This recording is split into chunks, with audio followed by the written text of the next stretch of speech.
Hey there, Virgo Ascendant. This is literally your Ascendant forecast going from the 1st to the 7th of December 2025. That's Monday through to Sunday.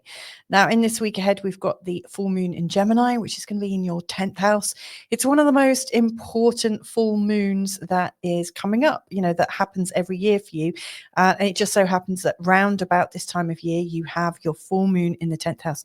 This is a pinnacle time to have so much illumination hit your career. So I wonder what kind of mischief and mayhem you can create with that. Now, in this week ahead, the moon is going to be going from Taurus right the way through to the end of Cancer. And so let's find out how that's going to work for you. I'm going to pace you through this week ahead, step by step. And hopefully there'll be some really helpful bits and pieces that you pick up along the way. If you're new to this channel, by the way, my name's Louisa. Welcome to Feel Good Astrology. Hope you like it. And as ever, I'm going to start this forecast just by giving a quick shout out to the people who support my channel and also support me through my membership on School. Thank you so much. It really, really helps me out. So these are the two charts that I'm going to be looking at to help you uncover the patterns, the planetary patterns, like planet to planet, like Venus to Pluto, the Sun to the node, Mars to Chiron, Mercury to Jupiter, and also Mercury to Saturn. These are all the exact aspects that are taking place in this week ahead that I'm going to run you through. Now, this is the first chart, and as you can see, we start with the moon in Aries, and it goes into Taurus the following day on Tuesday the 2nd. And then as we get to the end of the week, the moon is just coming to the end of Cancer. Now, this forecast is using a whole sign Western tropical model. What that means is we've got one sign per house. Each of these sections is known as a house. There are 12 houses going from the first house at 9 o'clock as you're looking at it as a clock face, but 1, 2, 3, right the way through to 12. And so this is just a little heads up, if when you look at this chart, you see the sign for Virgo and also the sign for Libra in the first house, then that's an indication that actually you've also got Libra in your first house too. And it would be beneficial to listen to the Libra forecast as well. There'll be some resonance there. Anyway, as we start this week, the first thing on Monday, and that is the moon is going to come into a conjunction with Chiron in your 8th house. And to me, this is bringing up an awareness of something that feels a little bit sore. Now, this happens every month, around about every 29 days. And it activates something in you that I think can bring up a familial wound, like a feeling of maybe it's something that all family members go through. Maybe it's something that is like I don't want to say a family curse because that sounds so dramatic, but it's something that seems to come up as part of a family pattern. And so you might find that's coming up around the 1st, that's Monday. But, with all moon aspects, as the moon comes into the conjunction, it starts to move away from it really quickly. The moon moves so fast, which is why I don't pay too much attention unless, it goes into a full moon position. And so, yeah, you might feel a little bit of tenderness around Monday. If you do have to visit the fam or, get in touch with them, just be aware that something could be cooking. But as you go into Tuesday the 2nd, and the moon comes into the sign of Taurus, which is equivalent to your 9th house, your attentions should be a lot more lighthearted, a lot more free, a lot more elevated, a lot more spiritual. Your mind isn't on the minutiae of what's going on in your family and all the little sticky details of life in general, but you're sort of opening up to this feeling of spaciousness, this feeling of wanting to be footloose, fancy free, to be able to explore the world, learn as much as you can, and to really dive in. And just get the sense of newness and freshness. Now, another thing that's happening on Tuesday the 2nd is we've got Venus in an exact sextile to Pluto. Now, that's moving from your 4th house to the 6th. And to me, there's this feeling of strength coming from recognizing what's good about your family and what's good about support from people that you love.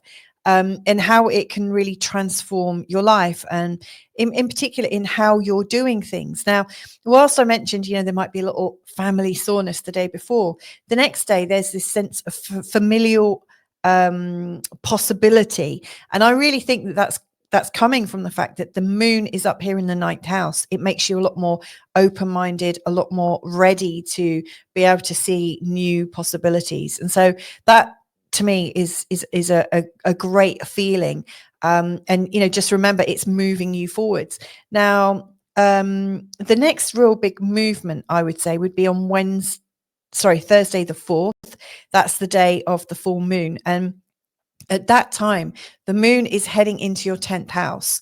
And the 10th house is a very visible place to have the moon go through. You're highly visible here, so whatever shenanigans you're getting up to, you're more visible than normal. So, it's a good time to put your best foot forward and to really consider the impact of what might happen if you were spotted doing what you do. Your attention is very much on your success, your status, your feeling of elevation in life. And it really brings you very much back to your core mission. And the full moon, as I mentioned right at the start, is in the 10th house. This is up here. It always happens when the sun and the moon are exactly 180 degrees away from each other. That signifies there's a full moon taking place.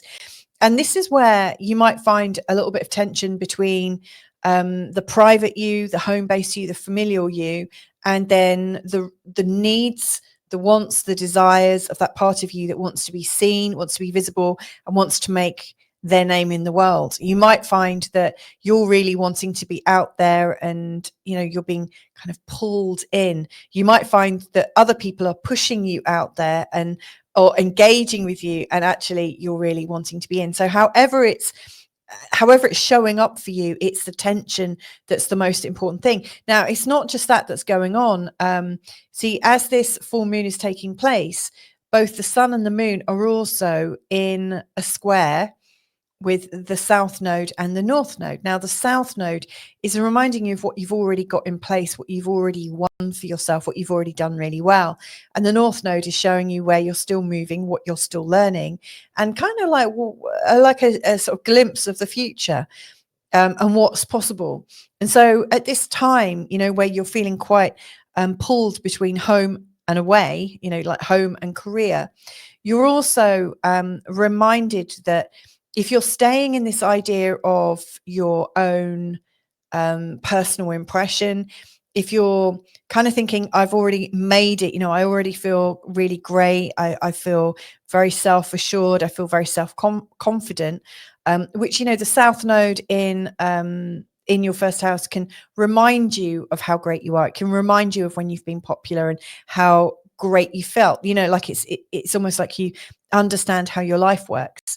But the north node over here is really showing that right now your greatest level of development is happening through relationships and through your connection to other people.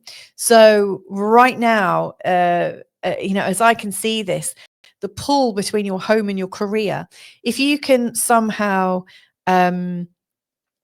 allow your career and or your home to be as interactive and as relational as possible, you're more likely to be able to integrate the two.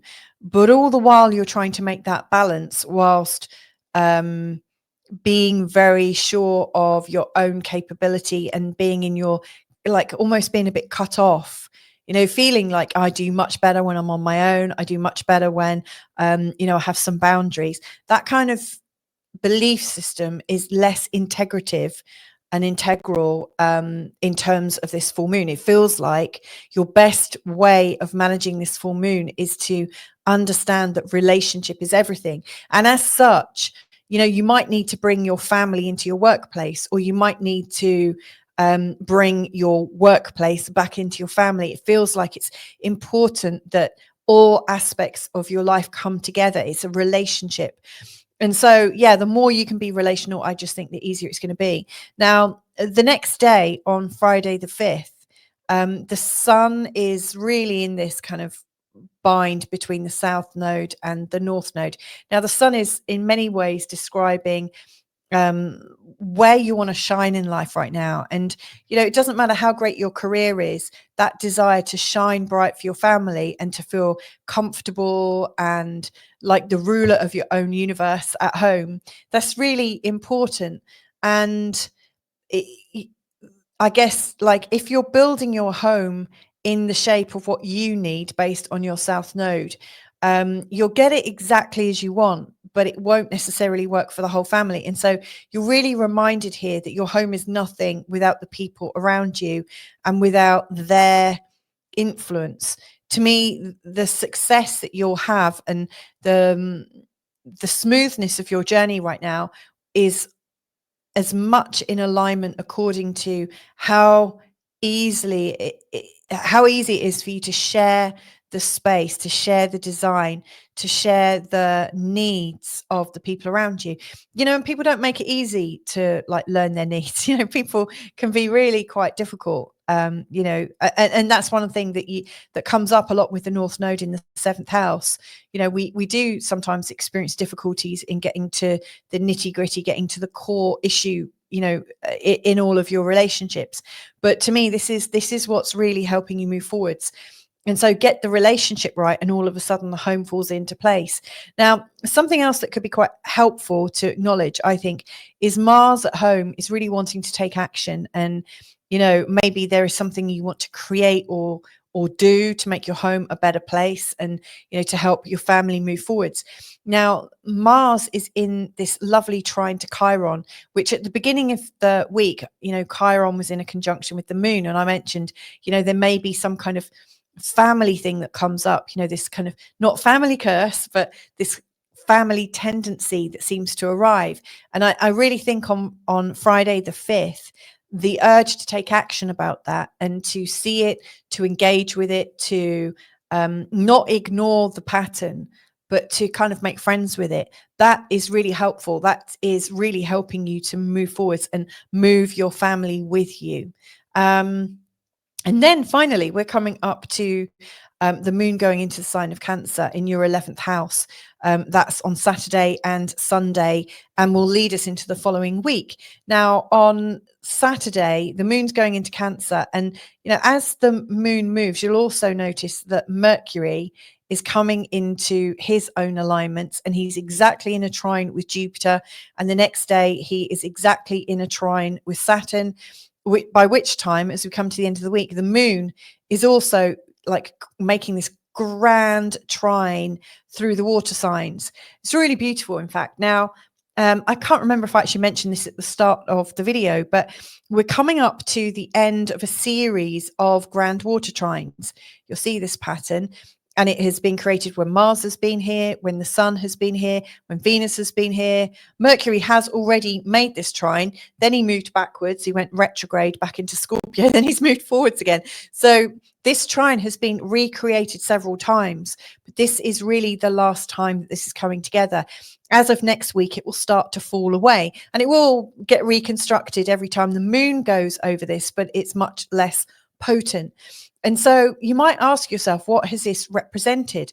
And, let me just quickly decode it for you, because Mercury and all these personal planets, as they went through the third house, it was reminding you about where you've come from, really reminding you about your belongings, the roots, the community that you have learned a lot of your skills from, learned a lot of your confidence and your behaviors from. And it's been flowing in the 7th house in terms of your partners. And of course, your North Node in the 7th house is really bringing up the importance of people in your life.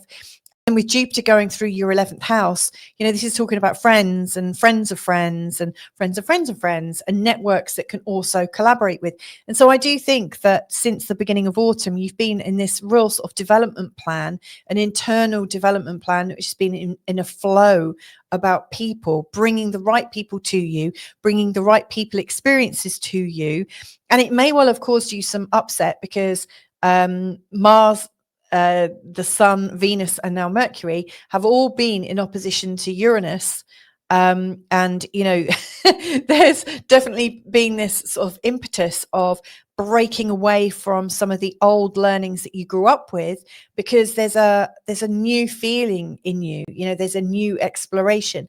But, you know, at the end of this week, I think there's the acknowledgement that you've learnt as much as you need to right now in terms of all the people in your life, and you're really ready to move forwards beyond this pattern. And so as you are heading into the following week, I think it's with an appreciation of just how far you've come and just how much you're loved by people around you. I think it's really special. So I hope you are able to tune into that feeling of love and support, because these kind of water trines really are teaching us a lot.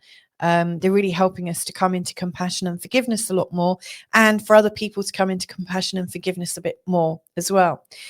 So yeah, the last 2 days, Saturday, Sunday, the 6th, the 7th, I really think it's a time of tenderness and care, where you can slow down a little bit, but you're not on your own. It really feels like there are people around you, people that care about you, and there's a feeling of warmth.